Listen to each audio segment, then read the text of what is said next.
All right, I think we're going to get going here. Thanks everybody for coming. My name's David Barnhill. Up until 2015, I was the Director of Environmental Studies at UW-Oshkosh, where I taught a senior seminar on climate change. And since that time, I live up in the Northwoods, where I chair the Northwoods chapter of Our Wisconsin Revolution, a local affiliate of 350.org called Northwoods Climate Action Network, and get into all kinds of other trouble as well. And so my retirement is a joke. It just didn't happen. So I'm here to talk about the Green New Deal. Actually, I'm not going to talk that much about the proposal itself. In a sense, I'm going to talk about how to think about the Green New Deal and what its significance is. So here's the game plan.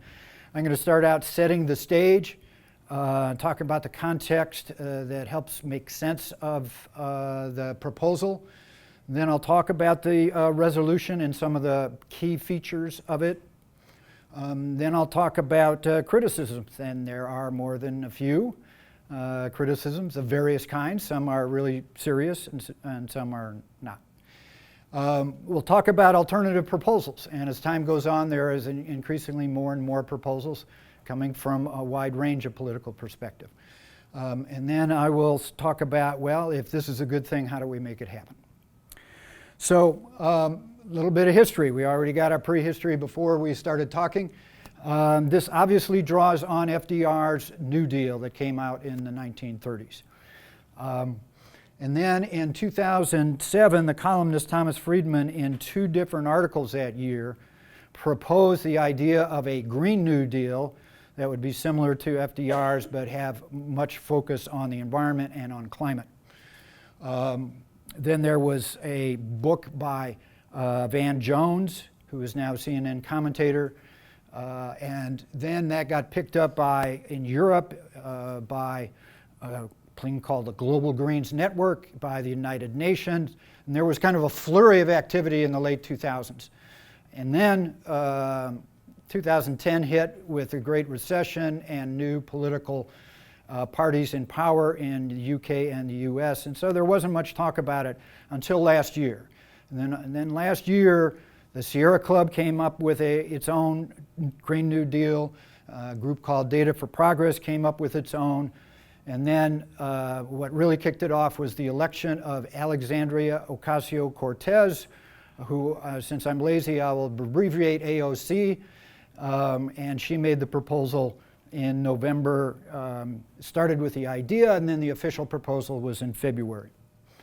So that's your 2-minute history. So what is it? It's nice to start out with a definition. So I said, well, I'm going to sit down and in one sentence try to capture as much of the Green New Deal as possible. And so I define it as a platform of general principles, of goals and policies. In other words, it's not specific bills, not legislation at this point. It's more like a vision statement about goals and principles for achieving those goals, for a radical transformation of our economy and even our society. So it's important to keep that in mind. Addressing the climate crisis, but not just that, economic inequity and social injustice. And it does that by a massive public sector investment, so the government is very much involved in this, like it was with FDR's New Deal. But there are many different possibilities of how this could play out. And so that's going to take several years to come up with all the individual policies and proposals, just like the New Deal did in the 1930s. So that's what it is in one configuration. Now, I mentioned in the last one about climate crisis and inequity and injustice. And if anyone is used to hearing about sustainability, this is considered the 3 pillars of sustainability. When I was at UW-Oshkosh, I was co-chair of their sustainability task force. Most every university has one. Many corporations have them. But the focus is not just on environmental sustainability, because if you're going to create the kind of changes you need, you also have to involve society and the economy. And there's different ways of conceptualizing the relationship between these 3. but the fact that they are integrated is really crucial to the Green New Deal. One way to present this visually is to talk about, this is a Venn diagram. So you have aspects of climate, you have the issues about jobs, you have issues about social justice, and where they all come together is where the Green New Deal is. But another way to do it, which I really like, is to have concentric circles here. So that if we talk, our society likes to separate these things. So, okay, we're going to talk about economics, we're not going to talk about social justice, we're not going to talk about environment, and that allows a lot of bad things to happen. So if we recognize that our economy exists within society and that it exists within our environment, then we can see how we have to deal with all of these things at the same time because they're so interconnected. Now, usually this is done as it was done at UW-Oshkosh in a very safe way. Let's have more efficient buildings and change out your light bulbs and use less water and all that's fine, but that doesn't change the basic status quo. And we've gotten to a point where we need to do that. So one of the words that gets used, especially of critics of the Green New Deal, is, oh, it's unrealistic. So let's start with reality, okay? And I'll start with climate reality. Point number one is that every decade over the last half century has been hotter than the previous one. The 5 hottest years on record are the last 5, and this is going to be another one. Studies show that actually things are worse than the scientists have come up with. CO2 levels, carbon dioxide levels in the atmosphere, are now about 415 parts per million. Before the Industrial Revolution, it was about 280. The last time the planet had that degree of carbon dioxide in the atmosphere, the oceans were 50 to 75 feet higher. So in a study last year, scientists from the Intergovernmental Panel on Climate Change, these are sober scientists, not left-wing radicals, okay?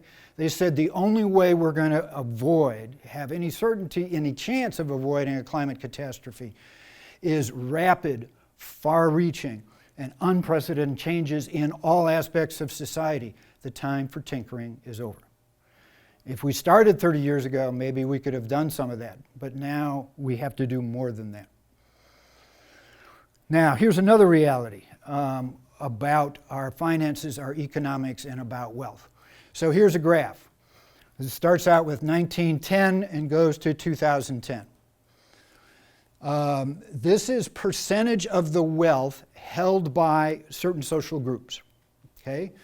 So this dark blue area is the amount of wealth held by the bottom 90% of the American people. That's their combined wealth. The little blue arrow line is how much wealth is owned by not the top 1%, but the top 1/10 of 1% of Americans. And what you'll see is in the 1920s, there was actually more people that the 1/10 and 1% had more wealth combined than the bottom 90%. 1930s comes along with FDR, things start to change. Okay, more and more of our American wealth goes to the bottom 90%, and the super rich have smaller proportions of that. Then you'll notice in the 1980s, and we'll come back to that history in a couple of slides, that starts to change again. And now we are at a point where the top 1/10 of 1% has as much wealth as the bottom 90% of the American people. And as a former Supreme Court justice once said, we must make our choice. We can pick democracy or have wealth concentrated in the hands of few. You cannot have both. Democracy doesn't work that way. Another kind of reality, moral reality, climate injustice. What is climate injustice? Number one, the poor people are the ones that have contributed least to our climate problem. They're the ones that have contributed least to the greenhouse gases going up there. At the same time, they are bearing most of the brunt of it and have the least resources to respond to it. So you think of the poor people in New Orleans after Hurricane Katrina, the wealthy that were hit hard, they could respond to that. But the poor people, they still haven't recovered. Or if you think of Bangladesh or the Philippines and so on down the line, the poor have done less to cause the problem, but are bearing the bigger brunt. That is part of our reality.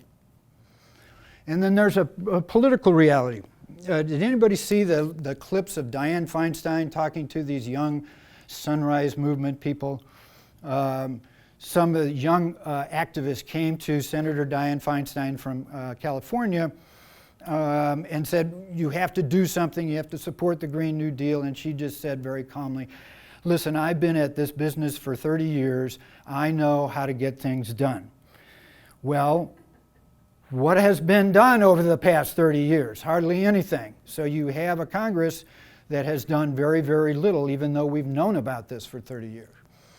At the same time, right now, there are mass movements that are happening on the scale we haven't seen since the Vietnam War era. Here in the United States, the Sunrise Movement is catalyzing this, and they were the ones that had a sit-in Nancy Pelosi's office right after the election in November.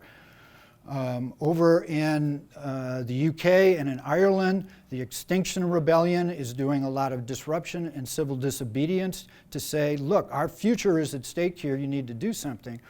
And it's been so effective that the governments of UK, Ireland, Wales, Scotland have all said, you know, kids, you're right, we are in a climate emergency. And so they have officially declared it a climate emergency. And then there are the international school strikes for climate. I don't know if anybody's seen Greta Thunberg, this teenager in Sweden, one of the most remarkable people I have come across politically in my entire life. Back last year, she got so depressed about climate change that she said, I'm going to stop going to school, I'm going to go sit in front of Parliament until they do something. So she sat there by herself. The next week, a few more people came. The word started getting out, and about 6 months later, 1.5 million students around the world were doing the same thing. So you've got this upswell, especially among young people, saying, our future is at stake, something needs to happen. That's part of our political reality. Now, one thing I'll point out here, a thing called the Overton Window, it's really kind of a simple idea, and that is that there is a range of what is politically acceptable to talk about and policies to promote in our society at a given time. So 5 years ago, if you had a candidate who said, I'm a socialist, they wouldn't even have gotten on the radar. But now that term is all over the place with all kinds of distortions about it. But that has changed. And this Green New Deal now, 5 years ago, this would have been a crazy idea that nobody would have paid attention to. But now it's a central part, especially of the Democratic presidential primary. So part of what is going on now is we are stretching out what is conceivable and can be talked about. And finally, historical reality. And this goes back to that graph that I showed you. We tend to think of history as small incremental changes over time. But history also has paradigm shifts, where you have a sea change. You enter in a new era, of new way of thinking about government, new era of possibilities. So for instance, back in, say, the 1890s, our economy was dominated by a few huge monopolies, Standard Oil, bank barons, and they were called the robber barons at that time. And so you had, at that time, the new progressive era, which said that government, part of the role of government should be to guarantee that you have competition in society and you don't have this extreme concentration in wealth. So they came up with the Antitrust Act, the 16th Amendment that allowed for income taxes. So there was a new way of thinking about what the government should and can do. Then in the 1930s, of course, with FDR, and the big change here was the idea that government should be acting proactively in our economy for the common good. That it shouldn't sit back there and let the economy roll. If we are going to have a just and a prosperous economy, the government has to be in there very actively. And so we had all of these bills that came out in the New Deal. And that's precisely when that change between how much the super rich had and the rest of us had started to change because of the New Deal. Fast forward to the 1980s, and this is an era we sometimes called neoliberalism, which is a kind of a fancy term, but it was called, I don't know if people remember, the Reagan Revolution. And it was a revolution because it overthrew the idea that government should be active for the common good. And there were two leaders of this. One was the Prime Minister of the UK, Margaret Thatcher. And she famously, or infamously, said, "There is no such thing as society. There are only individuals and families, and everything else is kind of an abstract delusion." In other words, I'm separate from you. I haven't met you before. I have no responsibility to you. And we should all go about our little individual selves and protect our own interests. And Ronald Reagan, in direct contrast to FDR, came up with the 9 scariest words in the English language. I'm from the government and I'm here to help. That's exactly what FDR said. We are here from the government and we're going to help the common people. Reagan turned that on its head and said, or put more succinctly as he put it, government isn't the solution, it's the problem. And therefore we should just keep cutting back government and let the corporations have their role in things. So that's the reality, in a sense, that the Green New Deal arose from. So there is AOC, there is Senator Ed Markey, who sponsored it in the Senate. And I'm going to go through this somewhat rapidly, but here's the outline of it. Here are the goals: to achieve net zero greenhouse gas emissions. Okay, we got to stop polluting our atmosphere, create millions of good high-wage jobs, invest in infrastructure, secure a clean environment for everyone, and promote justice for vulnerable communities. And that's the poor people in cities, the poor people in rural areas, and those people who have jobs in the fossil fuel industry that are going to already start losing it. I mean, what's going to happen to coal miners as we continue to move away from coal? So all of these things are the basic goals of the Green New Deal. Then it comes up with a 10-year national mobilization, and it's picking up on the idea of World War II mobilization, to talk in terms of the country getting together with a common goal and doing extraordinary things that, in a sense, it couldn't even imagine it could do before. So it has several parts of this mobilization: 100% power demand through renewables, energy efficient and distributed electrical grids, upgrade existing buildings so we don't waste all kinds of energy, resiliency against climate-related disasters, whether it's in Nebraska or Florida or up in Alaska, repair and upgrade the infrastructure that we have, spur massive growth in clean manufacturing so we can shift the manufacturing and actually revive manufacturing in the United States, remove pollution and greenhouse gases from our atmosphere, overhaul the transportation system so it also does not contribute to the climate crisis, and remove greenhouse gases from the atmosphere. So that's a lot, okay? And it's meant to be a lot. And the point is, we have to do a lot, given the reality of the crisis that we are in, that the scientists have been telling us about for so long. We can only do this right if we take a big step. Now, as I've mentioned a couple times, this does not have all the specifics of individual bills or proposals.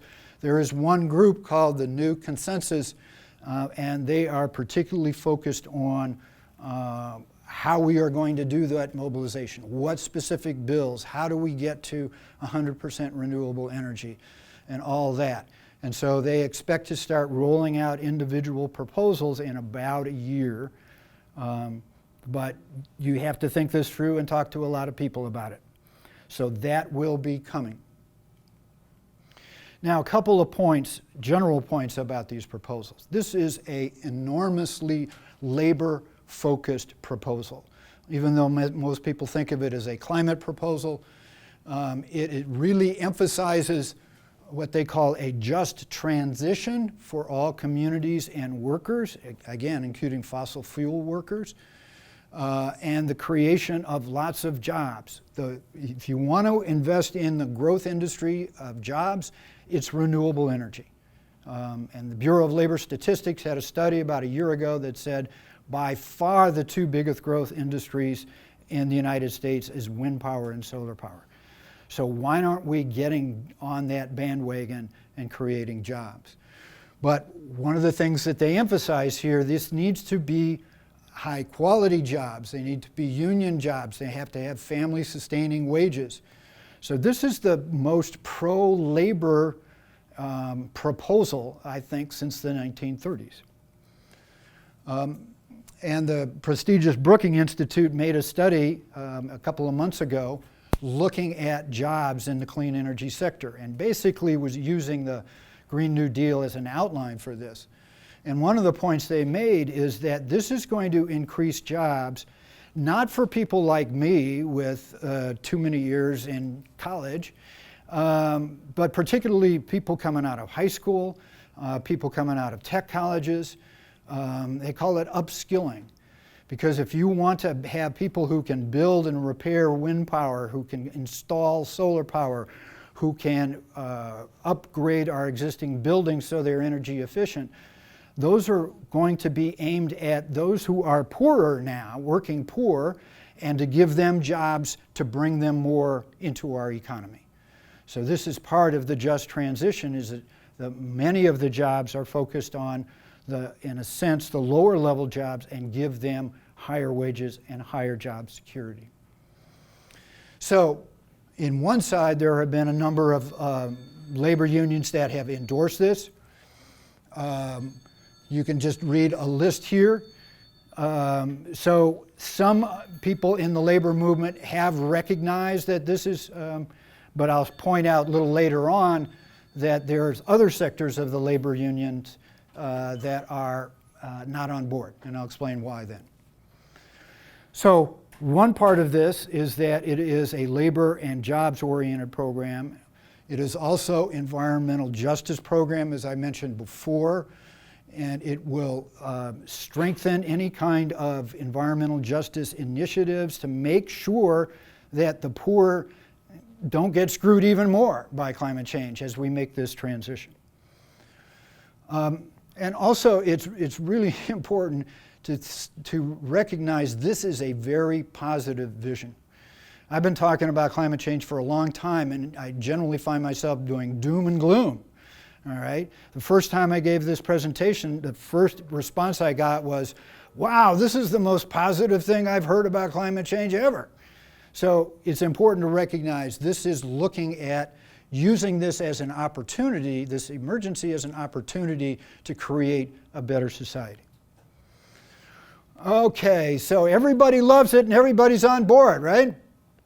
Not so much. I love this cartoon here, and sometimes you can feel like everybody's pointing a finger at you.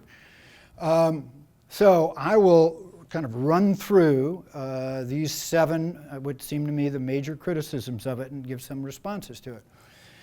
The first one is it just can't be done. Okay, it's not technologically feasible. You can't go to 100% renewable energy. And there are a few studies that make that argument. There are also a number of sophisticated studies that say if we do it the right way, if we have the right political will, yes, we can. And we will only find out if we can or how close we can get if we make that the bar that we go towards. So another little bit of history, Manhattan Project, as you recall, this was a really short-term project to build an atomic bomb. And again, nobody had a clue on how to do that, other than the Nazis were working on it. And so they just put themselves at this and came up with something, fortunately before the Nazis did. So those kind of breakthroughs are possible, but the resolution doesn't really require the goals it is aiming at. In one sense, this is aspirational, but we've got to make that kind of commitment to go as far as we can go. But there are real challenges and problems with making this movement. And it's important for proponents of it, like myself, to take these seriously. Okay, if we're going to have 100% renewable energy, we're going to need a lot of wind turbines. How much land is that going to take? A lot, actually. So we got to figure that out. A lot of the power gets generated in rural areas. Okay, where's wind? Go to North Dakota if you want to go to wind. But it's Milwaukee and Chicago that need that energy. So how do you get that from there to there? Well, the way we generally do it now is power lines. How many people like power lines running through their community? So that's an issue that we have to deal with. And this one is a particular issue that I think needs to be stressed more, and that is that especially something like solar power depends on certain rare metals, lithium, copper, and some other things. And where are those minerals mined? Generally in the developing world. And so there's a concern that this could result in a kind of green colonialism. Because we're going to say, okay, we're going to build a lot of electric vehicles and solar panels, so we're going to dig all that stuff out of the Congo and in Chile. So we've got to deal with that issue as well. I think all of those, we can do that, but we've got to recognize that those are issues that we need to work through. Right now, most of the people that bring up these issues are ones that want to throw the Green New Deal out the window. So we want people who are really committed to dealing with the climate crisis to actually work on these problems. Oh, but we can't afford it. And I don't know if you've heard $100 trillion. And these are just blowing smoke. If you don't have particular bills or policies, as this doesn't, how can you put any kind of figure on how much it's going to cost? So when you hear those grand figures, it is just hyperbole and scare tactics. One thing to keep in mind, though, is what's the cost of inaction? Okay? In a sense, we have a choice. This climate catastrophe is coming our way. We can either proactively and positively make changes and put investments in so that we will be able to avoid the worst and deal with what comes, or we can just sit back and not spend money and wait till all the crises come crashing down on us and pay huge amounts of money in response to that. Also, when you hear about the cost of the Green New Deal, think in terms of net value. Somebody said, oh no, you can't retrofit all the buildings in the country, that'll cost $400 billion. Well, it just might do that, create a lot of jobs for good people in doing that, but at the same time, that would save at least 3 times as much in energy costs. So when you think in terms of the cost of Green New Deal, you think of what bad things we're avoiding and the costs of inaction, and also the net gains from the changes that are created. Healthcare costs, if we get a clean atmosphere, we're going to have fewer healthcare costs instead of more if we have the climate change continues at its present rate. Jobs will stimulate the economy in a way that tax cuts for the wealthy don't. We spend trillions on wars, and most of them these days have to do with getting oil, access to oil. So we could save a lot that way. And of course, we could raise money, especially go back to that graph of how much the top 1% and 1/10 of 1% own, and that gross inequity that we have in our financial system right now. It's also worth remembering that our government in the past has dealt with things that they couldn't afford before. 2008, I still remember getting a check from George Bush. Well, it wasn't from him, but it was this stimulus. We were getting checks from the government because they wanted to avoid the Great Recession going into a Great Depression. So they just started writing checks. It's not that they had huge amounts of money in the bank at that point. World War II, we didn't have huge amounts of money, but we paid for it. And it wasn't that when we got bombed in Pearl Harbor, can we afford to have a war? It was, we're going to do that and figure out how we're going to pay for it. And they did. One of the things that's heartening to me is that 2 Nobel Prize winning economists support the Green New Deal and what it proposes, Paul Krugman and Joseph Stiglitz. Political feasibility. Congress is never going to pass it. Well, this Congress is never going to pass it, that's for sure. If you accept the status quo that we've had for 30 years, then we're not going to do much of anything to avert this catastrophe. So if we accept the conventional view of what is possible, we're going to fail to do what is necessary.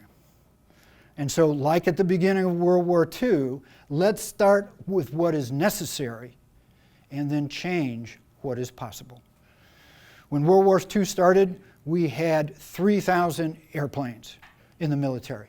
And FDR said, we need 180,000. People said, there's no way we can do that. By the end of the war, we had over 300,000 airplanes. So you find out what is necessary and then you change what is possible. One of the, I think, major criticisms of our political feasibility has to do with the fact of these supposedly unrelated social programs. Because the Green New Deal talks about guaranteeing a job for everyone that wants it, because we're going to need people working on these new climate projects. It talks about universal health care, because as people go through a transition, as coal miners lose their jobs, we want to make sure they still have health care. Some people have said, well, if you want to get this passed, you've got to get rid of all those social programs and just do the environmental aspect of it. And Senator Ed Markey, who proposed this in the Senate, basically said, we're talking about a major transformation. If you aren't guiding this and ensuring that vulnerable people aren't going to be hurt by it, they will be hurt by it. And so we have to have this sense of equity and social justice wrapped together in this profound change that we need in our society. I mentioned labor, and that some people in labor really realize this will be good. And yet there are others, primarily those unions in the fossil fuel industry, that say, we're going to lose our jobs if we do this. Of course, coal miners are losing their jobs even with Trump trying to subsidize it. So there will be a transition away from fossil fuels. There's no question. It's just how fast it's going to be and whether we protect the workers in the process. But this is going to be a criticism, a very important one, that advocates for the Green New Deal are going to have to be able to respond to. Oh, but it's socialism, the antithesis of democracy and freedom, it's un-American, and on and on and on. Now, whenever you hear that kind of branding, keep in mind that when this radical idea was presented in the 1930s called Social Security, do you like Social Security? It was branded as socialism and would lead to blah, blah, blah, blah. You can go onto YouTube and you can type in Ronald Reagan Medicare, and you will get a clip of an advertisement that Ronald Reagan did back in, I think it was '64, when Medicare was being proposed. And he makes, in his very calm, friendly way, that if we pass Medicare, then we will inevitably end up with socialist tyranny, and our grandchildren will come to us and say, Grandpa, what was it like when we were free? So this is red baiting, this is scare tactics, but it's important to look at how language is used with this. Because for these folks, and this is true of neoliberalism since the 1980s, capitalism means free from government. Free is freedom, and that's good. Freedom means democracy, so capitalism means democracy. Socialism, on the other hand, means government control. That's not free, so that's not democracy. But clearly, we know that there are socialist democracies, especially in the Nordic countries, and there are very undemocratic capitalist countries. like somebody we know over in Russia. Okay? So I want to spend a little time on key terms, because as far as thinking about this, I think these are really important. Community. Neoliberalism. Think back to Margaret Thatcher. There is no such thing as society. There's just individuals. We're not related to each other. What the Green New Deal is coming out of is that, in fact, we are part of a community. We're part of a human family. We're part of the Earth community. It is an ecological notion of interrelatedness and interdependence. And if you want to, in a sense, out-argue neoliberals, you got to get down to this point. As long as people think they are discrete individuals unrelated to anybody else, you're not going to make a change in their views in policy. So, community. Responsibility. One of the terms that is most often used by, I'd say, hyper-conservatives, including my Congressman Sean Duffy, is responsibility. Personal responsibility. What they are talking about, coming out of the individualistic framework, is taking care of yourself and not depending on or impinging on anybody else because they're unrelated to you. What I would like to do is shift that to a sense of community responsibility.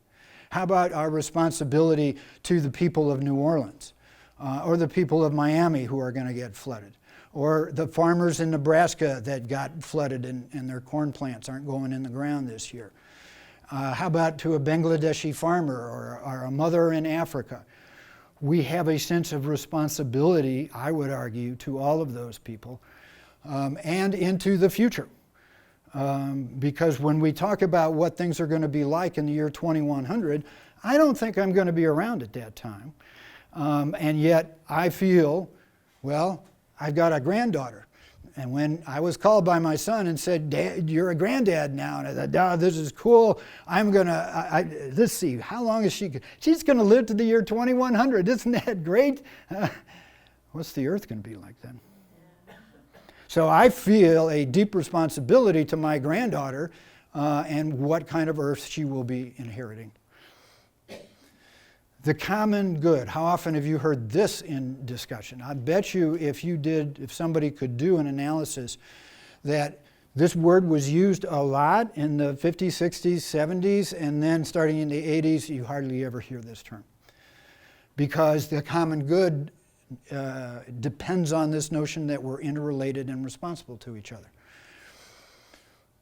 So, free market capitalism, it seems to me, is actually an economy controlled by the corporations for their benefit. What the Green New Deal is seeking to do is to create an economy designed for the common good. And if you like that, then you might like the Green New Deal. Democracy. Everybody likes democracy. One of the problems with democracy is it's such an abstract term, it can be manipulated and used in different ways, such as capitalism equals democracy. But let's shift the language to democratic control, and things change dramatically. If we're talking about an economy that is run largely by democratic control rather than by the corporations, then the corporations don't like this term democracy very much anymore. And the Green New Deal emphasizes this point in its proposal. It says it must be developed through transparent and inclusive collaboration with vulnerable communities, labor unions, businesses. We all got to get this together so that it's the people who are talking about and directing the economy, not a few corporations and billionaires. And finally, that all-American word freedom. That word changed its meaning to a large degree in the 1980s. And often it's used, the word liberty is used as a kind of code word. In this sense of freedom, freedom of corporations to do what they wanted to and not worry about what happens to the workers, the environment, freedom. It also means the freedom of individuals from government intrusion. And that has become, I think, the dominant notion of freedom in our day. Freedom in the Green New Deal. How about freedom of environmental health and security for all? How about the freedom of economic opportunity for all? How about freedom of health security? If you can't pay for the medical bills that end up happening to you, are you free? If government isn't intruding in your life, but you can't pay for your medical bills, you're not very free. And I would say that freedom from wealth inequality. So this actually harkens back, to go back to FDR, something that's not that well known of FDR. This was in his last State of the Union message in 1944. And he proposed an economic Bill of Rights for all Americans. And that is the right to a useful job, one that will pay enough for food and clothing and recreation. The right to every American for decent housing. A right to adequate medical care for every American. A right to protection from economic insecurity. He says when we come out of this war, we should be guaranteeing these freedoms to all American people. He didn't live to see the day of the end of the war, and this got largely forgotten. And this was very much in mind with the people who were coming up with the Green New Deal resolution. It is sort of a modern, environmentally focused notion of an economic Bill of Rights. Oh, but it bans cows and airplanes and hamburgers and ice. I mean, I don't like hamburgers myself, but if you're going to take ice cream from me, I got a real problem. But it doesn't do any of that stuff.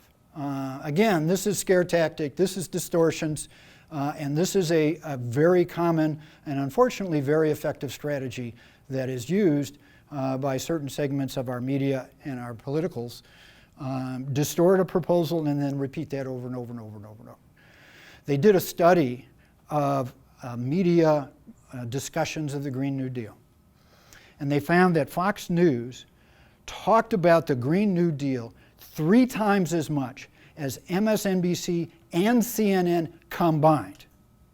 Because their reaction is, we're going to define what this is and make sure everybody knows about it. And so it turns out that liberals have heard less about the Green New Deal than conservatives because of that. So, again, scare tactics, ignore it. It's also important to realize that some people are criticizing because it's not radical enough. It does not explicitly rule out nuclear power or carbon taxes or shutting off all fossil fuels by 2030 like some people want to have done, and that has been criticized for not going far enough. Others say it should include an aggressive plan to get carbon out of the atmosphere. Our goal should be not to stabilize the atmosphere, to get it back to safe levels. And scientists have tended to say, if we got it back to 350 parts per million, we could probably be pretty safe. We're at 415, we're almost surely going to get to 500. So they're talking about climate restoration and saying the Green New Deal doesn't do enough. Some kind of out of the real socialist background, which means nationalizing corporations, public ownership of the means of production, and their argument is, look, it's capitalism that led to our problem. We got to get rid of capitalism. Try to win an election saying that one. And then some people have said that the problem that causes this is we have a growth economy. And remember that those 3 concentric circles, if you have an economy that keeps growing and growing and growing, but you have an environment that doesn't keep growing, you got a problem. So they want to say that our economics, it shouldn't be, what's our growth rate, 3%? No, is that good? No, we need negative growth rate. Try to win an election doing that too. So it's just, the main point here is that a lot of people say how radical the Green New Deal is. There are those who say it doesn't go far enough. So alternative plans, since this has gotten proposed, it's almost remarkable how many alternative plans have popped up. And there are a number of aspects that tend to come up in alternative plans. So if you hear of somebody's alternative plans, these are some questions to ask.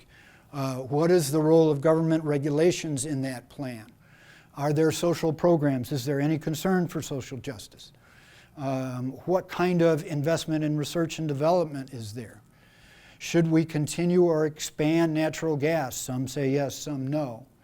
Should we be subsidizing nuclear power, which is the most expensive form of energy we have? And some people say yes and some no.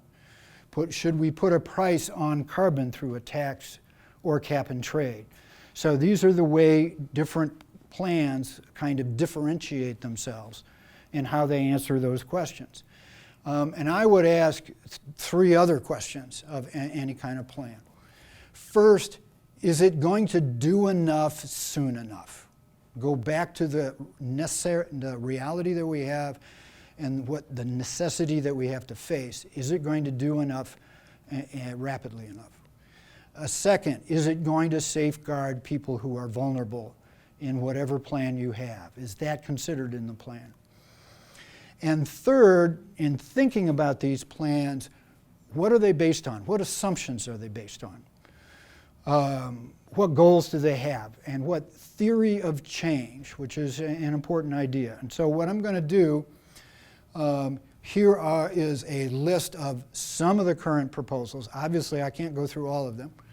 I'll go through three just to give you a sense of the variety, and we're going to do a little analysis of these assumptions and theory of change. Two of these actually are not proposals by individuals, but are actually bills that have been presented. In the previous Congress, there was Off Fossil Fuels Act that was proposed by Tulsi Gabbard, a representative from Hawaii who is running for president. And in this Congress, Energy Innovation and Carbon Dividend Act, which is being championed by Citizens Climate Lobby. So let's look at three plans. One is from Lamar Alexander, who's largely been denying climate change until the proposal came out, and he said, you know what, climate change is real, it is a problem, so what should we do? The only thing we should do, he says, is put a lot of government money into research and development. And he talks, and then where is he going to put that money? Well, nuclear power. He wants to give more money to natural gas, carbon capture technology, and so on down the line. And his proposal is to double the investment in this kind of research and development. Is that going to be enough and fast enough? I have my doubts. But where's he coming from? His assumption is that climate change is a problem, but it's not a crisis or an emergency. And very particularly, a strong economy is necessary, and that needs capitalism that is largely unregulated by government. That's just an assumption that he starts with.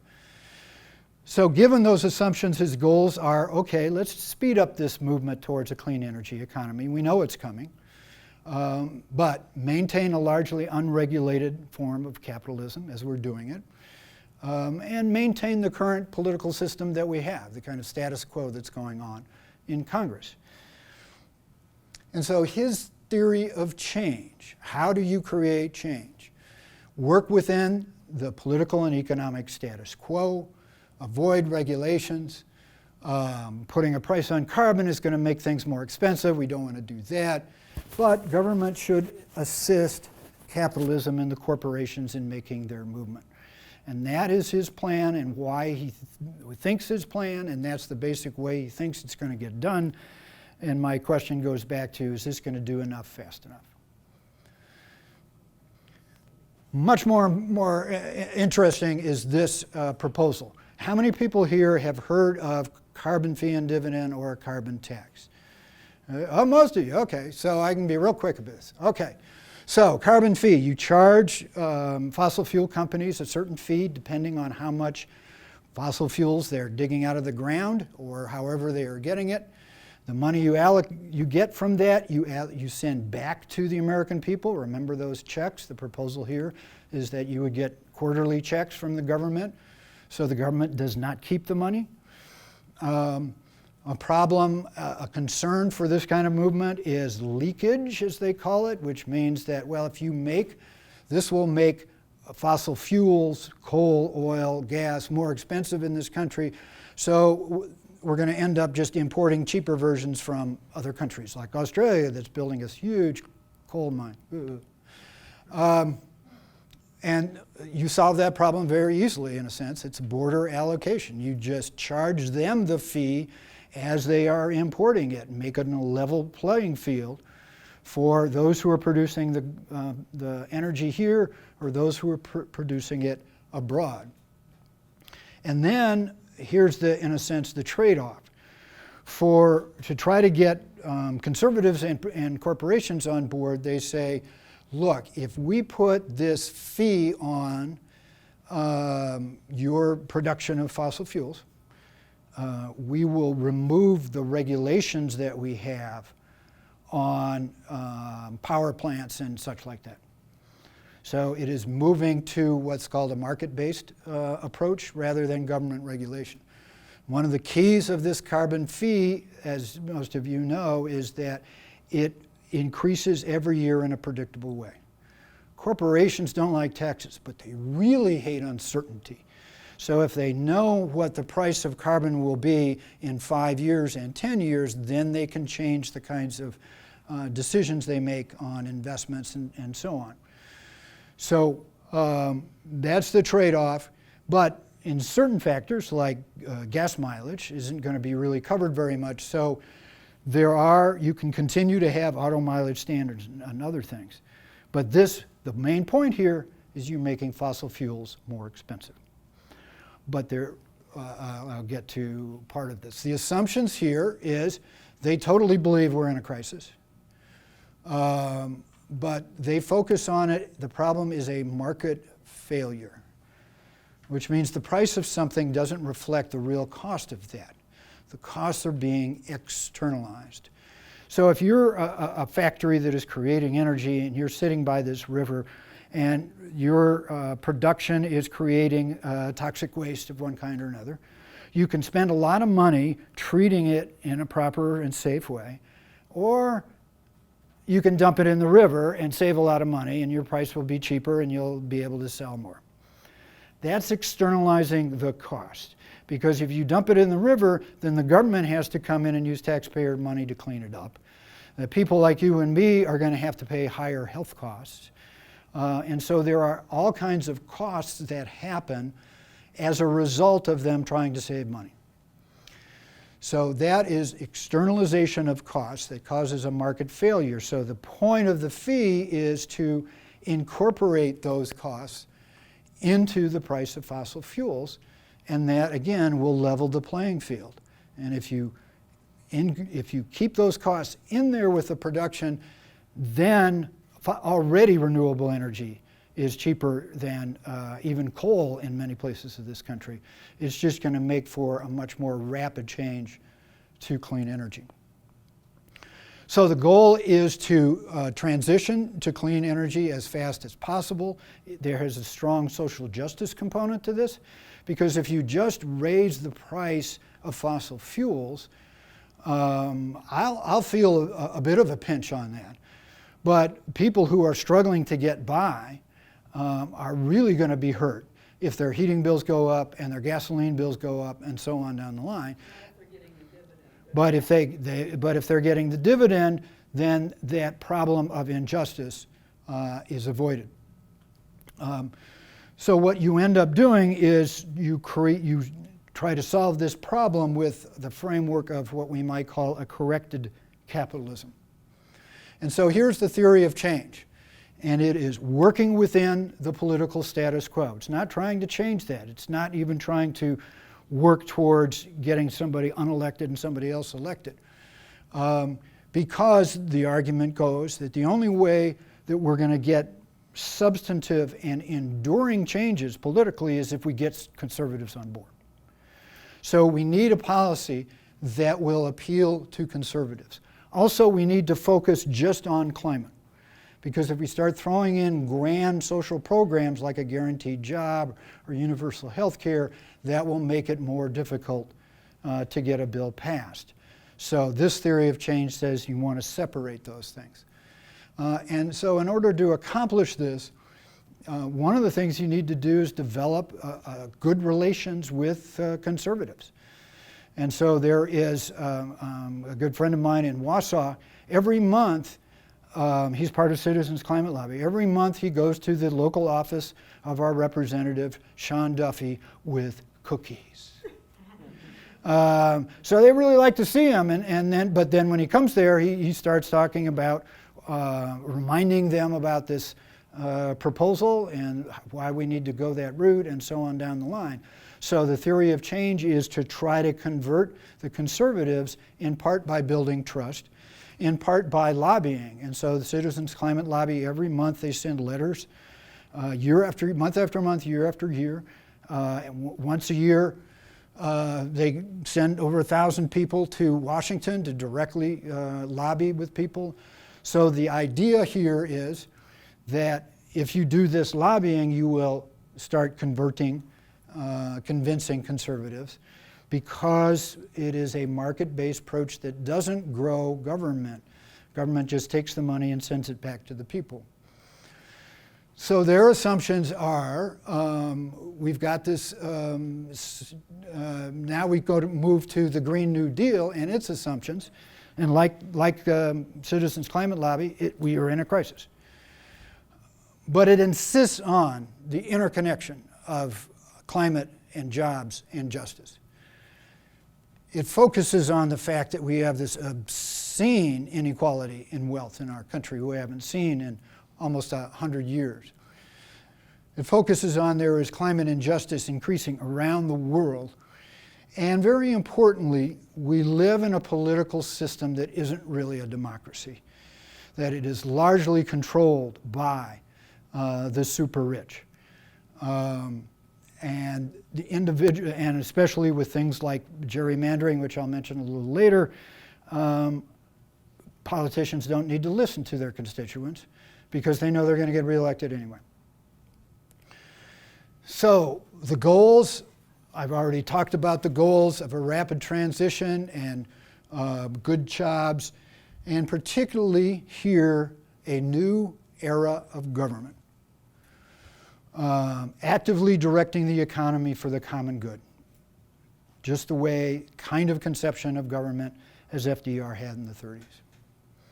So, theory of change. How does it see the ways of making this change happen? We have to start with what is necessary and then change what is possible. We have to change the political and economic status quo by electing certain kinds of candidates who take the climate crisis and injustice seriously. And in order to do that, we need a mass movement, because there's such inertia in our system that unless we get an outside push, we're not going to make those kind of changes. And to have a mass movement, we need a bold new vision that is going to inspire people and help direct that mass movement so that we can get new people elected into government that can create the changes that we need. And if you don't know, that's Greta Thunberg, who talks to all these huge meetings of international people, and it talks more eloquently than I ever could. This is, I talked about the Sunrise Movement as an activist movement of young people in this country, and this is one of there are people getting arrested in Washington, D.C. Another part of the theory of change is that this problem is so complex, it just has to involve government. It has to have something as large as government that is directing things, but at the same time it has to have substantial input from the people. So it is not just top down. And so we need people on the front line, communities who are helping to shape the particular bills going on. Now, one of the points to make about the Green New Deal is it's been, in one sense, a stunning success so far. So this really get talked about after AOC got elected, and then the proposal in February. So what has happened since then? Well, you go back all the way back to 2000. Al Gore was the candidate back then. How often was climate change talked about? How often was climate change talked about in the primaries in elections in 2016? It's been ignored by both parties. Not anymore. And so Wednesday and Thursday, if they don't ask about the climate crisis, there's going to be hell to pay. So people, almost all of the candidates are now coming out with their plans because now it has to be talked about. Even Republicans like Lamar Alexander and some other Republicans are coming up with their plans, and they never would have done that without that. Some cities, Ithaca, New York, New York City, Los Angeles, they are coming out with what they call their Green New Deal. And states, Maine has adopted their Green New Deal, New York, California. Again, none of this would have happened without, and even other countries. The political party in Spain that made the biggest gains in their last election ran on a Green New Deal for Spain. So it's just been astounding how much this has been picked up. So it hasn't gotten to the point of particular bills, but it has changed the political landscape substantially. Okay, so if we want to make this happen, how do we make this happen? Well, we've got obstacles to overcome. And this is one of my favorite graphs. This is the percentage of people favoring, of different groups favoring a policy. So if you're over here, that group likes it a lot, okay? And if you're over here, the group opposes that, all right? This is the likelihood of that bill getting passed, okay? So the higher you go, the more likely the bill is to get passed. So this award-winning book, The Influence of Affluence, looked at 3 different income groups, low, middle, and high. If you have, let's say, a bill and you are in low income, if you oppose it, it's got a certain degree of chance of getting passed. If almost everybody in your group likes it, it's got the same percentage of getting passed. But how about middle income? Same thing. If middle income people oppose a bill, or if they really like the bill, the chances of it being passed are unaffected. The only effect happens with the wealthy. If they don't like a bill, if they don't favor it, its chances of getting passed is really low. If they really, really like the bill, the chances of it getting passed are really strong. So we've got a problem in getting something like the Green New Deal passed because we've got this problem in what this professor called a broken democracy. How are we going to get climate policies passed with that kind of problem? Another kind of problem is a lack of democracy. As I mentioned, hyperpartisan gerrymandering, obstacles to voter registration, vote suppression. And this you may recognize in our last election, 53% of the people of Wisconsin voted for Democrats for Assembly. The Republicans got 64% of the Assembly seats. It's hard to overcome that when you have a gerrymander like that. Right-wing media. I have Google alerts for Green New Deal. And most of the ones I get are from Fox News, Breitbart, Daily Signal, all these conservative things, because they are continually talking about it and distorting what is going on. And for many people, that's their news. They get their news from that. So how do you overcome that? That's a big problem. I mentioned labor. Unions involved in the fossil fuel industry somehow have to get brought on board, or at least made not to oppose this if you're going to make inroads, particularly a problem for Democratic candidates who tend to count on union support for their elections. So that's an obstacle. And a very big obstacle are what's called centrist Democrats or corporate Democrats or even neoliberal Democrats. And there's this thing called the median voter theorem. Think of a bell curve. You got a bell curve over here. And the median voter theorem says that if you want to win elections, you want to be in here, okay? You want to go for the median voters. And so if your opponent gets more and more that way, Well, you move more and more closer to that person, so you're going to get the big middle. And if you have that kind of attitude, then you're probably not going to like something like the Green New Deal because it's going to seem over on the other extreme. And as one person put this, a critic of the Green New Deal, the Green New Deal needs to whittle itself down to something that's approachable to lawmakers, palatable to the people. And so don't be so ambitious about things because you'll lose the median voters. The Chief of Staff of AOC, in a sense, a response to this, even saying, okay, what if Democrats take over all of Congress and get a president on board? Are we going to have a boring, crappy vision that no one's going to get excited about? Or are we going to have an exciting vision that people will want to come out and vote for? So are you going to vote for, in a sense, the timid middle, or are you going to try to create a movement where you are drawing new people in, especially young voters who tend not to vote? That's going to be a big question. And the Democrats are, I think, slowly kind of getting split on the Green New Deal, with a number of them being centrist and others who are going to say we need a radical change.